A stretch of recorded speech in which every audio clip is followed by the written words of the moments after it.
Hello and welcome to Misfits on Vinyl. My name is Spencer Streichert. I'm an actor, comedian, and one of your hosts. My name is Aaron. I am also the host today. Aaron is also a actor. Yeah. Yeah. Yeah. Yeah. I don't even want to rebuttal this shit anymore. It's just, it just is what it is. Yeah, Aaron is an actor. If you don't know, because you don't listen to the podcast, recently Aaron was on a massive television show that was shooting in Calgary. Yeah. Called The Last of Us. Yeah. I was. Yes. Yeah, He was Bella Ramsey's stunt double. Yeah, I was.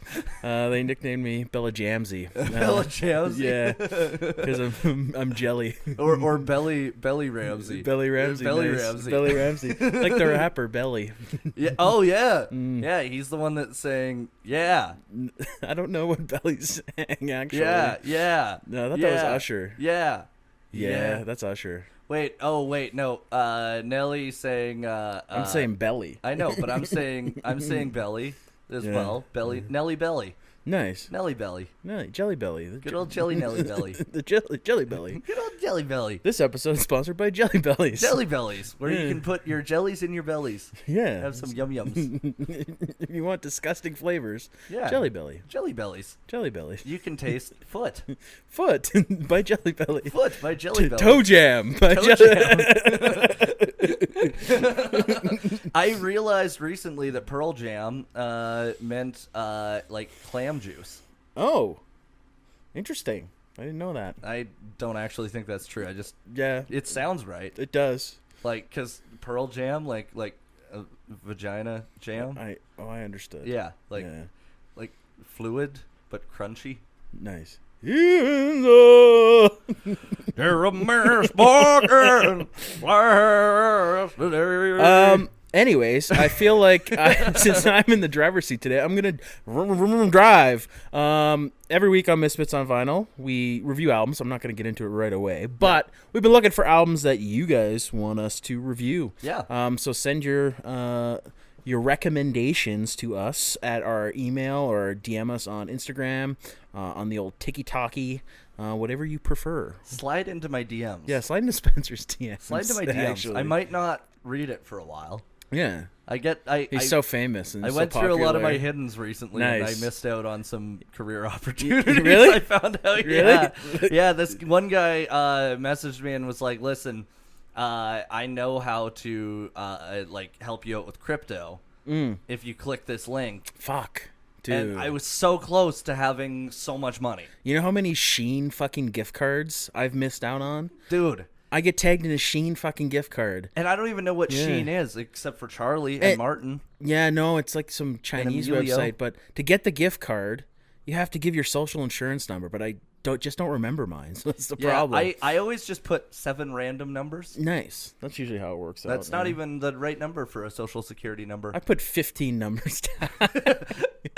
I actually did that at a hotel last summer. Nice. I have a story about it on stage. There's a whole thing around it, but I was so fucked up I couldn't remember my credit card number or my phone number, so I put down like 7 random numbers in both things, and nobody questioned me, and I was there for a week. So Nice. those people did their job. They did it well.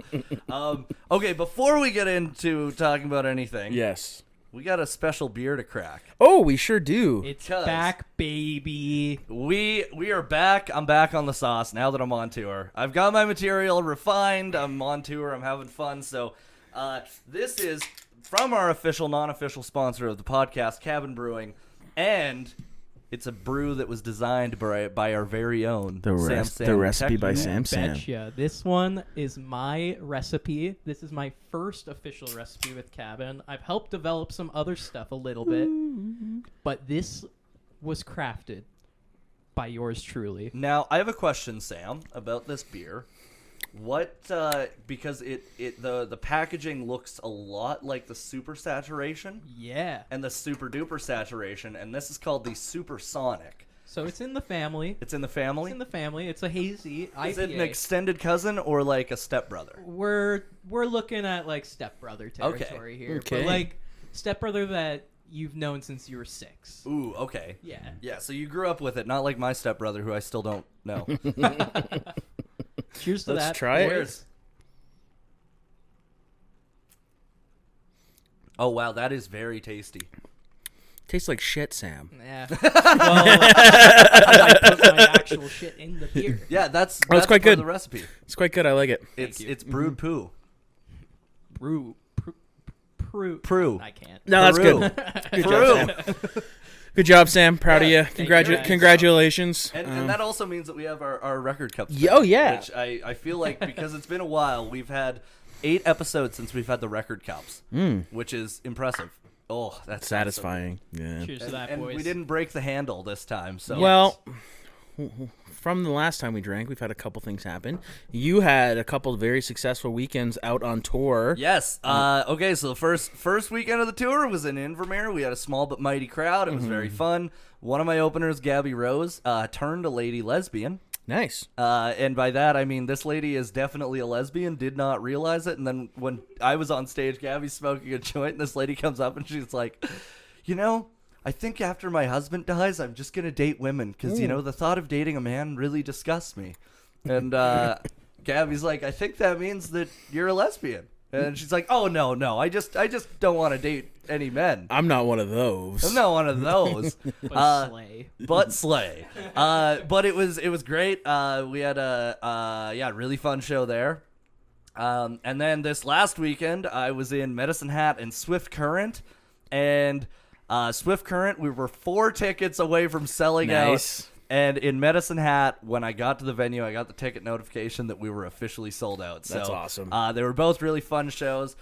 In Swift Current, I had to deal with some old drunk Saskatchewan guys that Nice. had like the big beards, missing teeth, long hair, that sort of look. And it was like whenever I wasn't talking, they'd start talking to me. So that was kind of annoying, but I had a lot of fun. That must have been pretty cool, though, to have the top best-looking guys in Saskatchewan all at your show. Yeah, honestly. Yeah. I even referred the top to over 50 at your show, I bro. referred to the one guy because he was like, like that's how he talked. Yeah. Like he was just so drunk. And I referred to him as the ghost of Saskatchewan future, and the crowd fucking loved that. And my mom was at both shows too, which was That's really cool. funny because I have a big act out sex part in my act right now, and my mom was sitting in the front row in the Swift Current, and I was like, "Fuck, it's really weird doing this in front of my mom." That's my boy. Yeah, she's like, "That's my little boy with his little boy penis." Yeah, And that's nice. not what my mom sounds like. She also said that because we stayed out there, Amol Surrey was opening for me, and we took his Corvette out.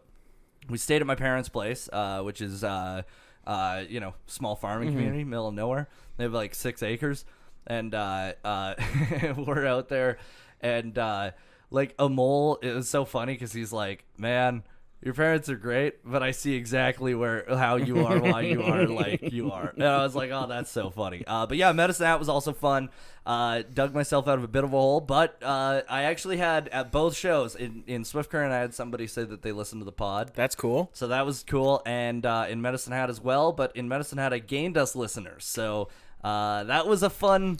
Welcome, Medicine Welcome, Hat. Medicine Hat. Thank you for coming out and selling out the first show that I've had that's been sold out where I was headlining. So that was really a fucking That's rad. pat on the back moment. So this weekend, I'm going to be in Kelowna. Kelowna, get your tickets. And the weekend after that, I'm in Victoria. Fuck yeah. And that's the Sad Cry Ha Ha tour. We're in full swing. We're in full fucking swing. I'm sure there's going to be more dates. I know that there is, but I'm just like, as of right now, Nice. that's it. Well, I'm happy for you, man. That's really cool. Thank you. Yeah. Yeah. I'll cheers you again. Yeah. Metaphorically. Metaphorically. I don't want to reach for my beer. Metaphysical. Anyways, let's get Meta. into it, I That's guess. owned by Facebook. Nice. Mark Zuckerberg. I think you got that backwards. Meta owns Facebook. No. Instagram owns Facebook. Social network. Jesse Eisenberg. Kristen Stewart. Twilight. Robert Pattinson. Batman! Ooh. The Riddler. Killer. Killers of the Flower Moon. The Killers. The Killers. The Killers. Oh! All right. every week, Yes. we review an album. Sometimes it's one of our favorites. Sometimes it's a very popular one. Sometimes it's a crossover, and this is one of those. Yeah, I think there's also an extra category here. Albums that we listened to when we were in our youth. Yes. Yeah. And this is definitely one of those. Yep. I listened to this when I was mountain biking. Nice. Imagine an 8-year-old Spencer flying off 20-foot drops on a mountain bike. Nice. Trying to get sponsored because why not? Just chugging Monster Energies. Oh, no, I was a Red Bull boy. Red Bull boy. I'm Red still Bull. a Red Bull boy. I love Red Bull. Give me that Red Bull, Daddy. Well, this week we're doing The Killers, Hot Fuzz. Yeah, this is a great Not to album. be confused with Hot Fuzz, No. the Simon Pegg movie. No, not to be confused. And Nick Frost. F-U-S-S. F-U-S-S. Yeah. The second in the Cornetto trilogy. Ooh, there's a trilogy? Yeah, Shaun of the Dead, Hot Fuzz, and At World's End. Is oh, a trilogy. right. I They all forgot have about the that. same meta jokes happening. Now, At the World's End is my favorite of those.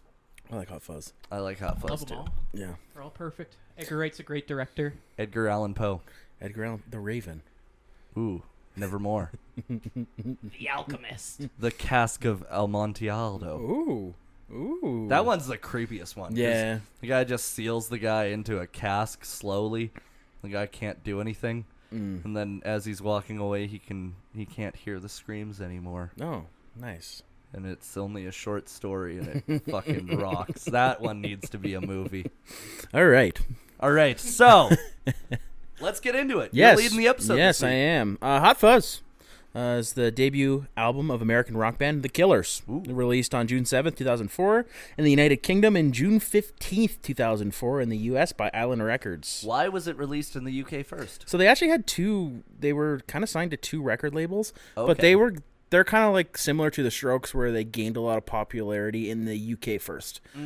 So that's they have a very similar origin story to them that way. Because they're originally from Utah, right? No, they're originally from Vegas. Brandon Flowers is from Utah. Oh, okay. He's arguably one of the most famous Mormons, I Ooh. would say, out there. He is from Utah, yeah, but that's what it said underneath I his think Wikipedia. Joseph Smith might have Yeah, a little bit. yeah. Joseph Smith. Joseph Smith is dum da da dum dum. I love the Book of Mormon. It's an awesome musical. It's so good. Okay, so continue. Yes, the album consists of a blend of alternative rock, post-punk, revival, new wave, and synth pop. Hot Fuzz spawned 4 commercially and critically successful singles. Nice. Mr. Brightside, Somebody Nice. Told Me, All These Things That I've Done, and Smile Like You Mean It. All these things that I've done is my favorite Killer song. Nice. Bones is my favorite Killer song. Ooh. Yeah, off of Sam's Town. Yeah. Yeah. I also like Bones. There's a dog hitting my nice. door. My neighbors have a bird dog. Nice. Bird dog, what is that? Like he points birds. Oh, a That's pointer. why there's a pigeon on my back deck. Nice.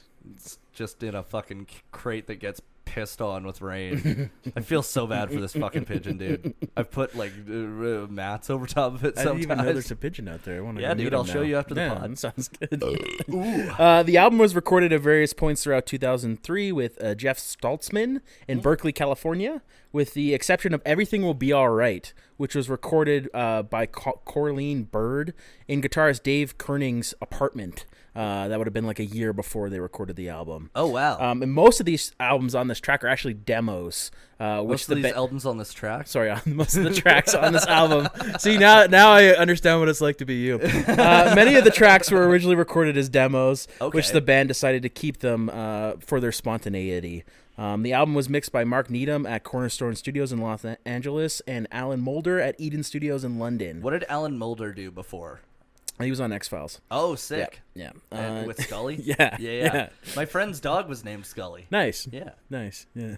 That's cool. Yeah. That's such funny because Sarah's parents had a dog and a cat named Scully and Mulder. Oh, so, that's hilarious. Yeah, there you go. I tried to watch the X-Files when I was like 18. Mm-hmm. Yeah, it doesn't hold up. It's not nearly as magical as it would have been in the 90s. Yeah, me and Sarah watched a bit of the first season recently. It was okay. Yeah. I was fine up until the Cocoon one where Yeah. the fucking they get eaten by the caterpillars and then somehow they're not dead. Yeah, that episode's wild. Though. That one's very wild. What I can't get over the fact is that David Duchovny's got a sex addiction. Like every time I look it up, I'm like, have you ever seen Californication? Yeah. Yeah, he's like basically him in real life. That's his real thing. I never knew he had a sex addiction. And I was Googling him while we were watching X-Files, and I was like, oh.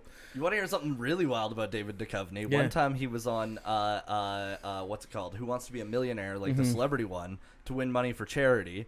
And he got to like $250,000, and they were like, "Do you want to keep going?" And he's like, "Why not? It's not my money." And then he lost the next question. So that's Nice. pretty funny. That is funny. Norm Macdonald, on the other hand, almost got $1 million, and Regis Philbin fucking talked him out of it. That's funny. What a prick. Yeah, what a prick. Glad he's dead. Not Norm. No, Regis. Regis. Yeah, I was gonna say Norm. That would made Rest me in sad. peace, Norm. It would made me sad. In 2012, Yes. Brandon Flowers told NME that he felt depressed after hearing the Strokes album "Is This It," which we've talked about. Yep.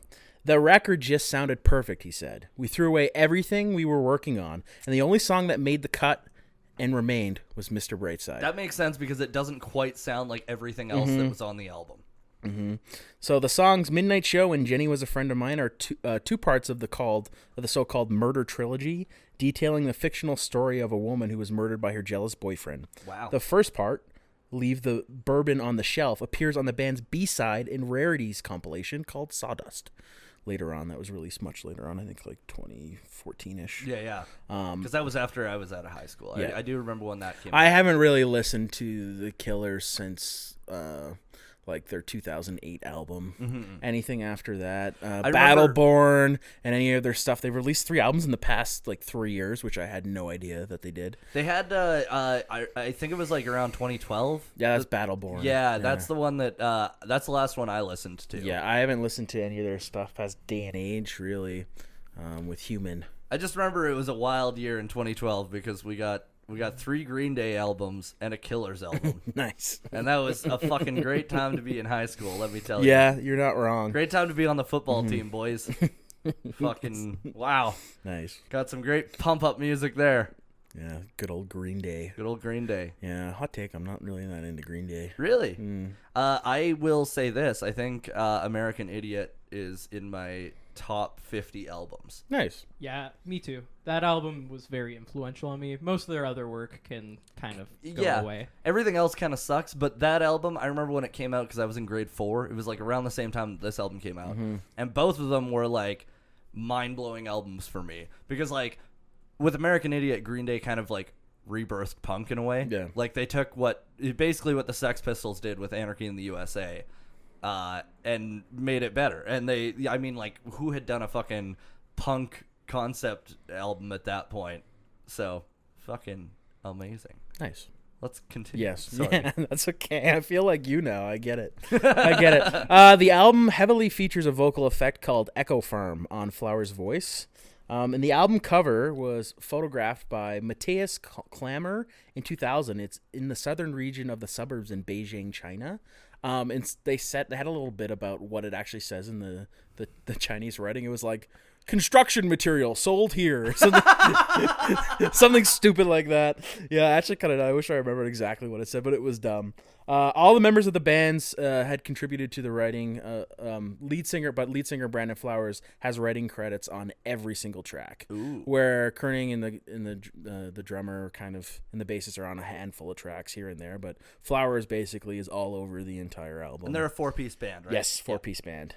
So we'll go about the artist. They have a bit of an interesting story. I actually knew this before I wrote this, but in 2001, Brandon Flowers was fired from his band. It's a Utah synth pop trio known as Blush Response. Wow, this is the first time hearing of them. They Yeah. really shouldn't have done that. Yeah. After attending an Oasis concert at the Hard Rock Hotel during their tour of Brotherly Love, which really, that aged well. Maybe they should have been the one to save them. Just saying. Yeah. Flowers realized his calling was to be in a rock band, and he began searching for like-minded musicians. He eventually came across an ad posted in a Las Vegas newspaper by Dave Kuning, a 25-year-old guitarist who had moved to Vegas from Is it Iowa. Kuning or Cunning? Keuning. Okay. So Kuning, I think. Kuning. Yeah, we'll say Kuning. We'll go with Kuning. that. Maybe it's very Swedish. Yeah, it could be. Kuning. David Koenig. David Koenig. Anyways, he put an ad up in the newspaper. When they met, they bonded over similar music influences and immediately began writing songs together in Koenig's apartment. Wow, so this is like our backstory. A little bit. Yeah. Yeah, they were really into like New Order and a lot of Nice. 80s synth pop bands. That sort of thing was Controversial opinion. My favorite New Order song is Age of Consent.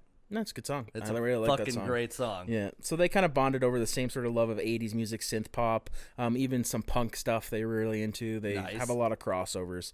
You can tell that there's a little bit of influence from the Clash. Yeah, with them. yeah, oh yeah, definitely. The genre bendingness of them, very similar. Yeah, they do a really good job of like they wear their influences on their sleeve, but they mold them so well together that it sounds like a different sound. It feels very organic. That's always what's been unique about the Killers is that they mold 3 or 4 different sounds across one album, and they've done different stuff too. Like, I mean, they did a lot of synth pop on Day and Age, and then like Sam's Town is like a Heartland rock fucking album, and then this is completely different. So they're good with their sound. They do a lot of different stuff. They're fucking nailing it. Yeah.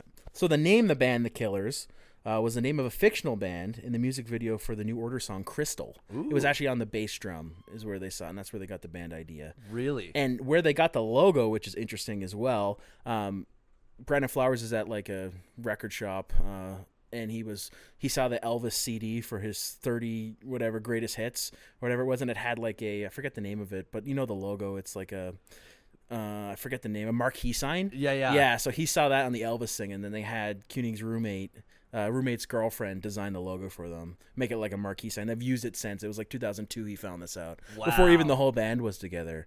He came up with the logo for the band. So that's pretty fucking cool. Mm-hmm.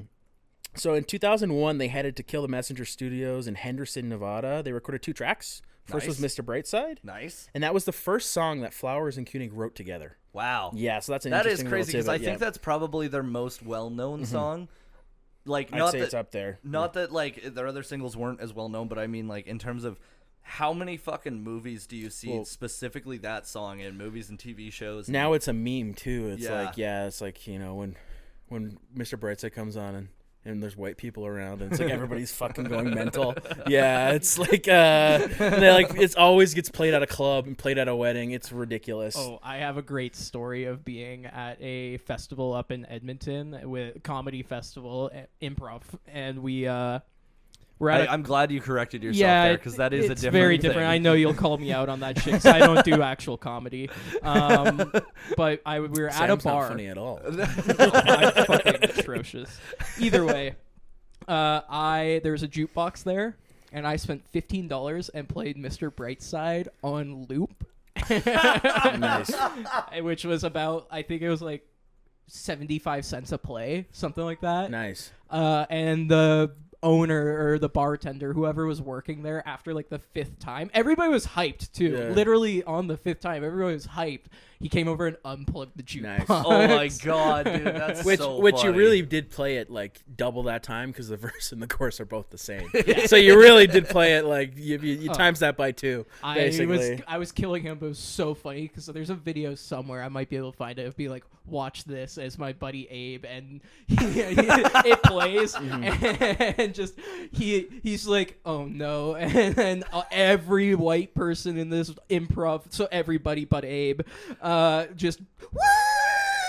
You know what the best part about that story is? That was the funniest thing to happen at the improv festival that whole weekend. Probably. Yeah, Probably. So when they were recording these tracks, they also recorded a track called Desperate. Koenig's roommate, Del Neal, hopped on bass, and he actually joined the band briefly after this. Nice. So Koenig and Flowers, they played their first live show together at an open mic at Cafe Espresso Roma in Las Vegas in January 2002. They began Wonder playing. how many people were there? Oh, I wouldn't say a lot. No. They played a bunch of venues around Vegas, and they would hand out free copies of their demos. By the summer of 2002, they fired their drummer at the time, who was Matt Norcross, and replaced him briefly with this guy named Brian Havens, who also got fired. And then bassist Del Neal left for personal reasons, but probably some of this turnover as well. So then they met Ronnie Vannucci Jr., He joined the Killers shortly before Neil's departure. Vannucci was well known on the Vegas scene. He played in a bunch of bands since he was a teenager. Ronnie's first show with the band is August 30th, 2002 at a club called the Junkyard. And then playing bass for them that night was one of their friends called Mark Stromer. And this is actually the 4-piece. So this is, so they kind of came together organically. He's got a great name for a bassist. Yeah. Stromer, yeah. And he's Stromer. It might even be Stormer. Stoermer. Stoermer. Stoermer. So Stormer. Stuermer. If he's We're gonna call him Mark. If he's Swedish, we'll go Stuermer. And Flowers and Vannucci. Strumer and Vannucci joined the band. And Vannucci.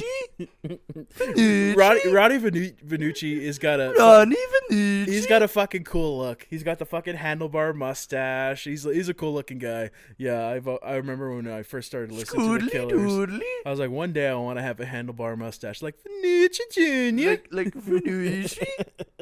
Anyways, is it a blonde mustache? No, he's got dark hair. He kind of looks like Jason Earl. That's his name, right? The guy, not Jason Earl. The guy Jason from Lee. Jason Lee. Yeah, from My Name Is Earl. Yeah, he looks very much so like. Did you know Jason that he Lee. used to be a professional skateboarder? Yeah, I did know that. Yeah, and his segment in the Blind video is still one of the most iconic. Yeah, he was nasty at skating. Dude, he was wild.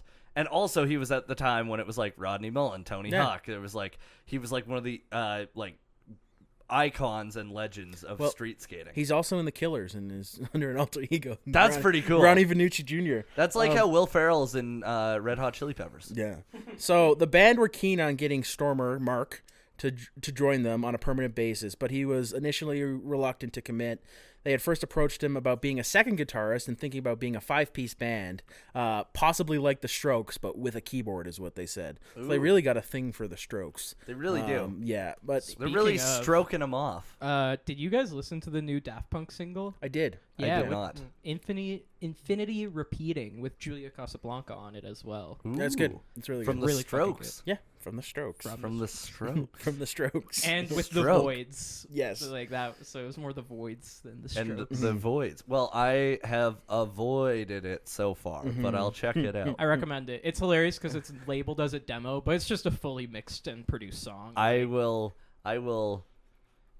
go into the void and stroke myself. Nice. Okay, continue. Yes. He eventually joined them after he mentioned he could play the bass, and they were like, oh, yeah, we need a bassist, so he joined them in November 2002. That's where we get the full lineup. Nice. Now, according to Ryan Party, who booked many of the band's early shows, the Killers became a great band when Ronnie and Mark joined. That's when they finally became a cohesive unit. Ronnie Millsap? Ronnie Vannucci Jr. Okay. What Ronnie did was he was disciplined, and Mark was just a solid musician. Nice. The 4 members would get together in Vannucci's garage to work on song ideas. They would also sneak into the band room at the University of Nevada, Las Vegas, where Vannucci was studying classical percussion, and practice at night. Wow. It was during this period the band wrote much of their debut album, Hot Fuss, including all the singles, Somebody Told Me, and Smile Like You Mean It, and All These Things That I've Done. All these things that I've done, like I said, I think it might be my favorite song of theirs. Yeah, so they're kind of... It's weird that there's a lot of parallels going on here with our Strokes album. When we first... They used to sneak into a band room as well. Yeah. At Columbia, and they would practice there. So there's a lot of weird parallels here. Anyways, they kept playing venues around Vegas, often Sunday nights at a transgender bar called Sasha's, which is later named Tramps. Nice. So they were doing lots of different shows around town. It wasn't long before they How did Brendan Flowers feel about that? I don't know. He probably had a bit of a weird duality thing. Was he a little uncomfortable? Yeah, I'd say so. The whole Jesus thing? So they ended up getting discovered on a website which was dedicated to unsigned Vegas bands. And then they met this guy, Braden Merrick. He was an A&R rep for Warner Brothers. Okay, I got to say this. I feel, before I forget, I feel weird every time that Christians are like super against trans people because Jesus literally transitioned. Yeah. He transitioned from dead to alive, so I don't know why. Also, women come from, they transition from a man's rib. Yeah, that's another good point. Yeah. Fucking, come on. The whole religion is based on transitioning. Anyways, this guy took the band to San Francisco and recorded their demos with former Green Day manager Jeff Stralsman, who actually ended up doing this album for them. They ended up sending out all their tapes to major record labels in the U.S., and they were invited to perform at a bunch of showcases, but they were ultimately not signed. The band did, however, catch the eye of Alex Gilbert, who is an A&R rep from the United Kingdom. And what did he do? Lizard King Records in London. Wow. So he brought the demo back to the UK, and they signed him right away, without even meeting them in person. So they signed him right away, listening to the demo after they got rejected from all these labels in the US. So on August 19, 2003, the song Mr. Brightside premiered in the UK on DJ Zane Lowe's BBC Radio 1 show. BBC Radio 1. Hi, I'm Zane Lowe. This is BBC Radio 1. The next up is The Killers, Mr. Brightside. Yeah, so they recorded a couple tracks with this record label, and they ended up getting major buzz. And Who's Major Buzz? Major Buzz? Anyways, U.S. labels began showing interest. They signed with Island Records. Nice. Island Def Jam. That was around the same time that CKY was signed to them. There you go. There you go. Which also Nick Drake was signed to Island. Yeah. There's a lot of people we've had that are signed to Island. Yeah. Also, I didn't know they started in Jamaica. Really? Yeah. That makes sense with the name. Yep. So they were actually like a pretty big a island, reggaeton record label. They obviously had Bob Marley on their record label. And Nice. yeah, but that's something I didn't know about them. You know what's the connection with that is so in Jamaica there was 4 guys who wanted to be Olympians, but they couldn't run fast enough. Oh, yeah. So they became a bobsled team, and then John Candy played their coach in a movie. Nice. Set here in Calgary. Yeah. Most unbelievable part of that movie, though, at one point, John Candy's at the Olympic Oval at the University of Calgary, and he says to another coach, "Hey, meet me at the big restaurant that spins in 15 minutes." And then when the next scene, he's already eating a steak. And I'm like, there's no fucking way that John Candy's fat ass would have gotten from the University of Calgary to downtown Calgary in that time, found parking, got up, ordered a steak, and be sitting there in 15 minutes. There's no fucking way. You know what? It's called movie magic, Spencer. I don't believe it. Disney fucked me on that, okay? Anyway, so this record they released, which we'll be getting more into when we review it, Hot Fuzz, became a huge hit. It led to extensive touring. They got nominated for Grammys. Rock Album of the Year was nominated. Also, the track Somebody Told Me, All These Things I've Done, and Mr. Brightside were all nominated for Grammys. Nice. Propelled them right to international fame. So they became a big band. They were big on the scene. So in 2006, they released their follow-up album, Sam's Town. Hey. Sam's Town. Taking heavy inspiration What? from Your Town. Your town. Your Town. Your town. Your Town. Sam's town. Sam's My Town. town. Sam's town. Sam's Town. Your town. With the tracks. Mackenzie town? Yes. No lake. No, Sam's town. Sam's Town. Sam's town. Sam's Town. Sam's town. Yes. Town Sam's sound. Town. Tam sound. Okay, I'm fucking having a hard time Tam doing sound. this. I'm having a hard time. Sam, no more Mike. I'm dealing with Spencer. Yeah, I'm already a problem, and then he's a bigger Yeah, one. Sam, can we return that mic to that parking lot in the north? On it, sir. The two of you guys fucking fuck off. Okay, so they released Sam's Town with they had the standout tracks "Read My Mind," "Bones," "When You Were Young," which was featured in Rock Band. Yeah, I Fucking 100%ed that on the bass, actually. Mm-hmm. I still remember the keys. Do you want me to show you? Yeah. Okay. Okay. Oh, no. crazy. Oh, no. Oh no. Good Lord. Are you ready? I didn't I'm know it was not. going to entail all this. Can I take back my answer of saying yes? Watch he rips. Yes. The album was a commercial success. Anyway, if you wanted to see Spencer play the guitar, check out the Patreon. Yes. If you want to see Aaron do the podcast, you shut the fuck up. Oh my god. The album was a commercial success This despite is why I receiving mixed usually reviews do from this critics. other part. Yeah, I know. This is fucking hurting my brain. In 2008, they released their third album, Day and Age. It was a complete change from their sound. Flowers stated that Day and Age was like looking at Sam's Town from Mars. They embarked on a world tour in 2009. Where was Sam's Town located, though? I'm gonna say somewhere in Nevada or Utah. I have no fucking idea. So I guess it would depend on if the Earth was facing Mars at that point. Okay. Was Mercury in Gatorade? Yeah, that's a good point. I saw them in 2009. It was great. It was a great show. The song "Human" went on to become a huge hit worldwide. That's but true. the lyrics, "Are we human or are we dancer?" created much confusion and debate due to its grammar and ambiguity. I can't say the word. Ambiguity. Ambiguity. Ambiguity. Yes. Ambiguity. It has since been voted by Ambiguity. It has been since been voted as the most the most confusing song lyric of all time. So, are we human or are we dancer? Is this karma? Yes.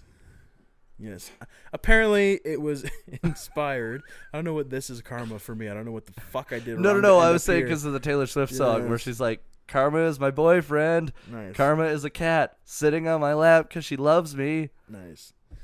Karma is a brand new acrobat. Karma sounds just like that." For you, I have the question: is are we human or are we human or are you denser? Because you're fucking No, pretty fucking dense. It's pronounced Spencer. Are you Spencer? Anyways, came a huge hit. They went on tour. I saw them. It was great. Following this tour, they took a hiatus, took a year off, and then they came back. Headlining Lollapalooza in 2011. I'm so close to getting this done. In 2012, they released Battleborn. They toured even more extensively with 167 worldwide dates. That album, like I said, that's where I stopped listening to it. I think the big track is Run off of that. I think that's the name of it. Might as well run. Run! Yeah, that's it. You got it. Might as well run. Since then, they released a Greatest Hits album. Nice. And a Christmas album. So the Killers, this is cool. They released a Christmas song every single year, and then they compiled it on an album in like 2015 or 2016. Wow. I would recommend listening to "Don't Shoot Me, Santa Claus." Really? Yes. That's an interesting name for a Santa song. Claus takes them hostage. Really? It's like, "Don't shoot me, Santa Claus. I've been a clean-hearted boy. I promise you." Does Santa kill them in the end? Yeah. "I'll do everything you ask me to." Does Santa kill them in the end? I don't remember. I think he kills Santa actually. Oh. Yeah, I'm pretty Well, sure that that's what fucks happens. up everyone else's night. Yeah. Anyways, It was a silent night. since 2017, they've released 3 albums: Wonderful, Wonderful, Imploding the Mirage, and Pressure Machine. And they have an 8th album in the works as we speak. In that time, Kuning has left the band. In around 2017, Kuning. He's left the band, and then Stromer's been on and off with the band for a while. So Vannucci Jr. and Flowers are the only ones really stuck with the band. Flowers released a couple solo projects in between 2010 and now, but the band is kind of, I would say they still have a lot of popularity, but not for their new music. Like, I'd go see them, Yeah, but it would be to listen to them sing their old stuff. their old stuff. Yeah. Specifically, Hot Fuss in Samstown. Nice. Well, track list and notable singles. Yes. All these things that I've done, we talked favorite. about. Mr. Brightside. Really good. Somebody Told Me, which is also a massive Also a track. really good one. Smile Like You Mean It. Jenny Was a Friend of Mine. It's a good Nice. track. That's a great one. So yeah. Great way to start the album, too. Very, very strong way to start the album, in all honesty. So yeah, those 3 big tracks we've talked about. Smile Like You Mean It is not really in that same category as the other ones, but those are still getting rock radio play. You still hear those songs all the time. So Nice. yeah. Fuck yeah. Now let's get into the good old reception. Yeah. Metacritic gave it a 66 out of 100. That's kind of fucked. AllMusic gave it a 4.5 out of 5. Nice. Pitchfork gave it a 5.2 out of 10. NME gave it a 7 out of 10. Like I said, it was nominated for 4 Grammy Awards, including Rock Album of the Year. It did not win any of those Grammy Awards, and it's often on list of like the top 500 albums you have to listen to. It said it had like a dozen lists it's been listed on for, best albums, top albums, most influential albums, whatever it may be. It did kind of, it's worth talking about. It did kind of set, I wouldn't say it set a sound that also ended up following shortly after. There's a lot of bands that sound like the Killers, but the same sort of thing, riding this wave of the Strokes, this revival of indie rock, garage rock. Because that's the thing. If somebody is trying to sound like the Killers, they're really trying to sound like either U2 or the Strokes. Yeah. Yeah, Probably a mix of both. A mix of both. Yeah. Because that's like what I would describe the Killers as, really. Yeah, so you're not wrong. I feel like that's kind of where they came in and they've rode. But one thing I think is different about them, like we mentioned, is that they don't stick to the same sound. I can't really comment on their newer stuff. I haven't listened to it, but like Sam's Town's so much different than this album, and then Day and Age is so much different than Sam's Town. So they definitely raise the bar on their sound. They do stuff differently. They're willing to take risks and try stuff, which Take a big old risk. not everybody is willing to do. So I might risk it all tonight, actually. Just call it a life. GG. G fucking G's. GG boys. I feel it. Yeah. Well, Do you feel it? I feel it. Nice. I think that you did a good job, though. Thanks. I don't want to do this again, actually. You don't want to be the researcher? No, I don't mind doing the research. I hate fucking reading it. Oh, but you see, the thing is, if you do the research and I read it, then you just finish the sentence. Yeah, but it's great that way. Because that's what I'm used to. It would be really funny if I did all the reading one episode and it's just you staring at the camera. Brilliant idea. Just a fucking whole episode of us just staring. One of the most boring YouTube episodes ever. All right, so should we get into the review of this? Yeah, bad boy? let's get into this bad boy. So every week on Misfits on Vinyl, we review the album. We review it on a couple different categories. Yep. Technical element, musical element, lyrics, reception, album art, and does it hold up? Yes. So let's start. Technically on the album, how do you feel, Spencer? Okay, I feel like it's interesting now that you said that, because I did not know before that most of these tracks were demos. They did re-record them. Oh, they Just so re-recorded you were, them. yeah, Okay. they did re-record them, but they were all written as demos, then re-recorded. Oh, okay. Okay, so that's, except for Mr. Brightside? No, Mr. Brightside was re-recorded separately, just on that different record label. Okay. Yeah. Well, then fucking, I don't know, Your 7 point out of is 10. mute. No, I would say it can be a little muddy in the production. There's a few times where you really can't understand what he's saying Yeah. because of how it's mixed. Yeah, and the echo farm on his vocals. It's a little too much at times. Certain times, yeah. It does. I find that sometimes it does get a bit muddy where you can't actually differentiate the instruments. Yeah, and they kind of seem like a band that really likes to go, hey, this is our guitar. Yeah. Oh yeah. Well, they have that really guitar forward heavy thing, same as the Strokes. Like it's guitar front heavy the whole time, especially on this album. Which I don't disagree with. I think that can be good. I think that, when the drummer becomes the focus of a band, it's not necessarily the best thing No, sometimes, or the probably not. bassist, Probably not. I think that those are rhythm instruments. Yes. I mean, that's not what I'm saying either. No. I know what you mean, but Yeah, so they have it does get a little muddy at points. And the first half of the album is so much stronger than the second half of the album. Yeah. That's something that doesn't have to do with technical element, but the second half of the album, like the first 4 tracks are literally their top singles. So, the second half of the album is not as good. I mean, it's still good music, but it's not as memorable. it is funny because, like, as I was listening to it and I was gardening today, I was like, wow, it's funny because I did not realize when my Spotify just started playing similar songs because it kind of, like, the last half of the album just kind of blurs together. Yeah, my album finished when I was listening on my way over today, and then it was like right into the Kooks and right into Modest Mouse and like all sort of very similar around the same time frame, early 2000s. It went right into the Strokes, I believe, for Nice, me, which I was nice. like, well, that's ironic. ironic. Yeah. So I'm gonna go. I think technically it's not that. I wouldn't say it's not strong, but it's not that great either. I'm gonna give it a 6. 6. So Yeah. we're at a 6.5. Yeah, it's not as crisp as some of their other work too. So Yeah. musical element. I think there's some really memorable riffs in this album, and I think, like we said, the blending of synth pop and this rock sound, this post-punk revival shit is really good, and it shines through on certain tracks. The keyboard on Mr. Brightside is really fucking cool. And like, it's weird. It's like a bunch of songs on this album are like rock songs you can dance to. Yeah. And then the keys on all these things I've done at the start, ding, ding. It's like cool, man. It is really cool. They do that a lot. They do that Read My Mind's kind of like that too. It's got a big build up at the start, but I really like that little section at the start of all these things I've done where it's just him singing and there's the piano. I do really like that, and I also like that. Like, that is, I think, one of the only songs where I really did like the echoey vocals. Yes. Yeah, I think it helps out quite a bit. And it kind of feels like almost like a chorus. Yeah. Yeah. Feels like a choral element. You gotta help me out. Yeah, you put me on the back burner.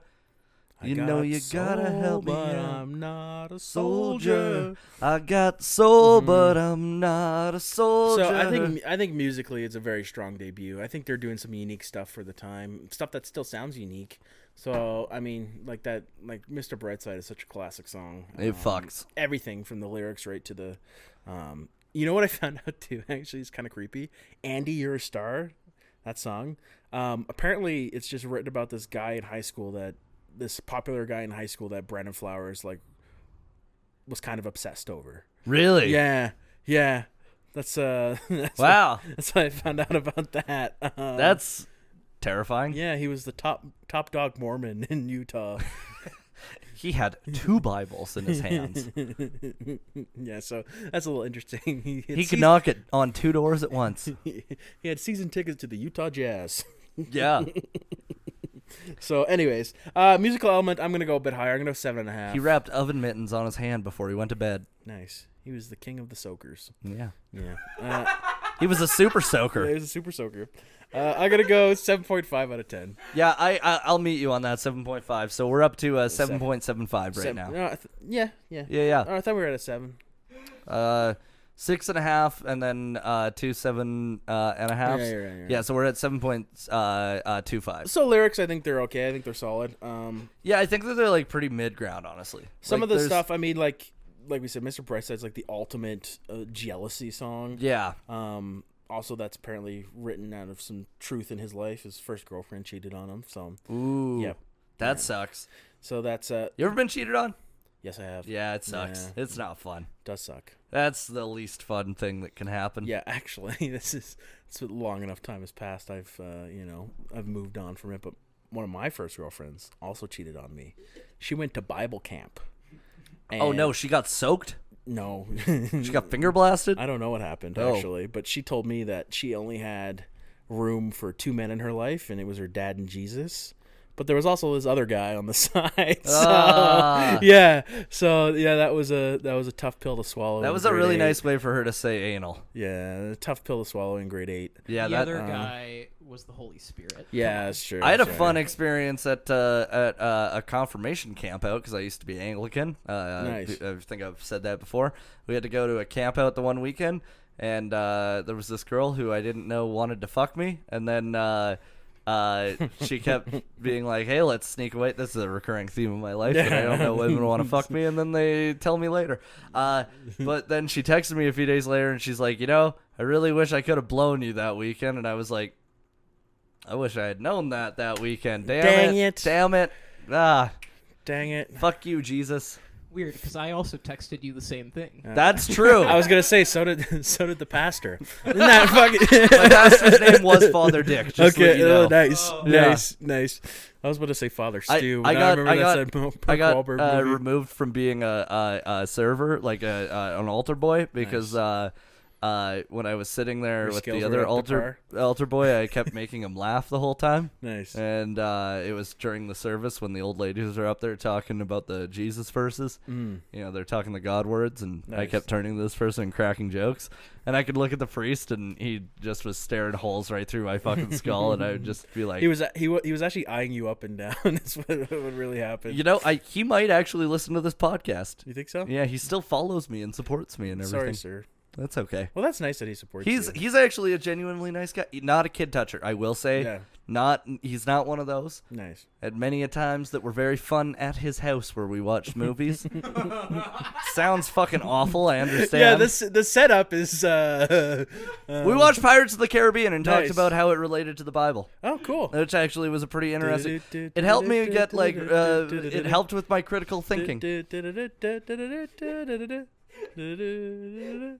I got a jar of dirt. I got a jar of dirt. I got a jar of dirt. And guess what's inside it? Nice. Okay. Nice. Lyrics. So let's say I'm mid on it. I'm gonna go a 6. I'd go a 6.5. Yeah. So that pulls us to a 7 right now. Reception. I think it's pretty mixed. Yeah, it's pretty mixed, and I think like, it's aged a lot better than it was originally received at the time. yeah, I think that it's one of those albums where if you listen to it now, it really speaks to how much music has not really evolved in the past 30 years. You know what I mean? Like there's kind of like in terms of indie rock, like you can see where, you know, bands that we've covered that are more recent have taken inspiration from bands like the Killers and the Strokes, and you know, we just talked about that. So I feel like now it's received a lot better because it was so original at the time, and we can see that now, but it was also at the time so different than what was happening that people were like, the fuck is this?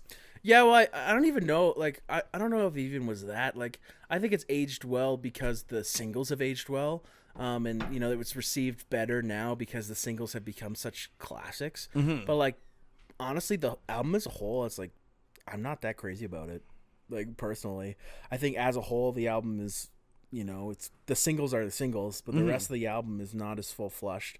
Yeah, you know, I feel like it's interesting because like I obviously have a lot of nostalgia with it, which I think okay, actually, you know what, I'll this is what I'll say, because I had the deciding vote on between Sam's Town and Hot Fuss, and I asked Siobhan for her opinion because I was like fucking I don't know, and she was like, there's like 3 songs on Sam's Town that everybody for the most part knows, like our age, right? But Hot Fuss is a perfect road trip album because if you put it in, people aren't upset about the songs that they don't know, but they know more songs on that album. So I would have to say I think that it's received better now for a lot of reasons, and one of them is because of the nostalgia factor. That's fair. That's a good point. So reception, I think we got to go mid on it. Like we'll have to go 6.5 or 7 because it has aged well. But I mean, even the reviews I picked out, like they're so vastly different. Some publications are giving it nearly 5 stars. And other publications are meeting it halfway or below. Yeah. I would probably say, personally, I'd go with 7. Nice. Yeah, I'll go 6.5. 6.5. Yeah. So we're at 6.75 right now. So album art. It's okay. Yeah. It's nothing special. I think it's a cool. It's not what I think about when I think of the Killers. Do you hear that vibrating? Yeah, I don't know what the fuck that is. Phone? Nope. No, I think it's music. Oh, it's downstairs. Okay. Okay, so the person that lives across the hall from me and the person that lives right below me, they're in a band called Family Dinner. Nice. They've been on CJSW and why aren't they on the pod? I didn't know this. I could fucking have them on. They're like very heavy music and they're very fun. I haven't seen them in a show yet because their drummer lives in Montreal, so they only do shows. I remember you mentioning this to me. Yeah. And you met the other Aaron, Aaron that lives down below. So Aaron Epp, shout out to Aaron. Nice. Anyways, so they have a band. It's been on CJSW. They actually were the #1 song on CJSW. I think it was in like February. Cool. Yeah. Nice. So that'd be cool to have them on. Yeah, we should fucking do that. Yeah, set that up. That'd be very easy because I could just be like, "Hey, come upstairs." Yeah. Yeah, you home? Yeah. When I walk upstairs. Hey, you up? So yeah, album art, I'm gonna go 6.5. I don't even think it's their most recognizable album art. I'll meet you on a 6.5. I think we're at a 6.5 right now. Yeah, because like Sam's Town and even Day and Age were recognizable Killers albums to me. Yeah. Yeah. Yeah, I would agree. So we're at a 6.5 right now, and does it hold up? I think so, yeah. I'd say yeah. Yeah, I think absolutely. All right, 6.5 out of 10. Yeah. That's a fucking good one. That's a good one. That's a nice rating. We're getting better with this range. We're getting a lot better with it. We're getting. Also, it helps that I've actually been learning instruments lately. Nice. Like low key on the side. So I've been learning how difficult some things are. Well, fun fact: I'm buying a trumpet. Oh. Hell yeah. I'm buying a trumpet so that I can learn Chuck Mangione's "Feel Good." Nice. It's the only song I want to learn on the trumpet. To toot your own horn about it. I will. Yeah. I'll toot my horn. I played trumpet in jazz band in high school. Did you actually? Yeah, and alto sax in concert band. Yo, shit. We could fucking start a jam band. Let's fucking do it. Let's do it. And Aaron can play the triangle. Yeah, can I manage? Okay, well, that's been Cheers, another episode guys. of Misfits on Vinyl. Next week, Spencer will be doing the reading. I will be, yes, because next week, I don't know what we're doing yet. No, Fucking, we'll figure I it don't out. know. Fucking, we'll figure it out. We're always on top of Message it. us. Message us. Yeah. Give us your recommendations. Yeah, for and the you're podcast. coming up. You're out in Victoria and Kelowna. I'm so in next Kelowna on yeah. the 27th of May and Victoria on June 3rd. I'm starting my tour coming up here as well. I'm in South Calgary for the foreseeable future. Nice. That's a come good on- place to be. Come on down. Come see me crying at cabin. Yeah. Go throw eggs at Sam Yeah. Drink supersonic.